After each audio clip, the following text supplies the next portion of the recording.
കഴിഞ്ഞ ഞായറാഴ്ചയാണ് ഓണം ബമ്പർ നറുക്കെടുപ്പ് നടന്നത്. ഇതിന് പിന്നാലെ 12 കോടി നേടിയ ഭാഗ്യവാൻ ആരെന്നറിയാൻ കേരളം കാത്തിരുന്നു.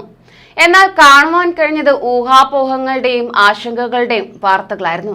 ഒരു ടിക്കറ്റിന് 2 ഉടമസ്ഥർ. പിന്നാലെ മലയാളികളെ ഒന്നടങ്കം ഉദ്യോഗത്തിലാഴ്ത്തിയ ഒരു പകലിനൊടുവിലാണ് ആ കോടി ഭാഗ്യവാൻ വയനാട്ടുകാരനല്ലെന്ന് തെളിയുന്നത്. ഇത് ഒട്ടുമിക്ക പ്രവാസികൾക്കും കനത്ത തിരിച്ചടിയായി മാറുകയായിരുന്നു. കാരണം ഇതാണ്. നമസ്കാരം, പ്രവാസി മലയാളിയിലേക്ക് സ്വാഗതം. പ്രവാസി വാർത്തകൾക്കായി ഈ ചാനൽ സബ്സ്ക്രൈബ് ചെയ്യൂ.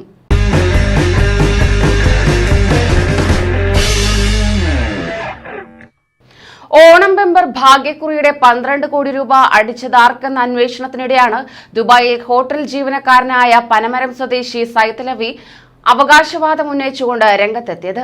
നാട്ടിലെ സുഹൃത്തു വഴിയാണ് ടിക്കറ്റ് എടുത്തതെന്നും ഗൂഗിൾ പേ വഴി പണം നൽകിയെന്നുമായിരുന്നു അവകാശവാദം ഉന്നയിച്ചത്.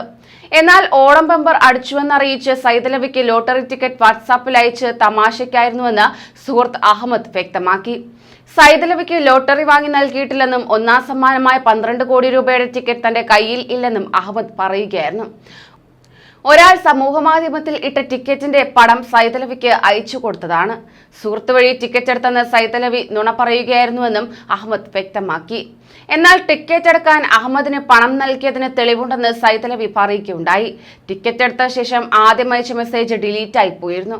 12-ാം തീയതിയാണ് ടിക്കറ്റ് എടുത്തതെന്നും അദ്ദേഹം ചൂണ്ടിക്കാണിച്ചു. തന്നെ ചിലർ ചേർന്ന് പറ്റിച്ചതാണെന്നും സൈതലവി ആരോപിക്കുകയുണ്ടായി. യഥാർത്ഥ ഭാഗ്യവാനെ കണ്ടെത്തിയതിന് പിന്നാലെയാണ് സൈതലവിയുടെ പ്രതികരണം.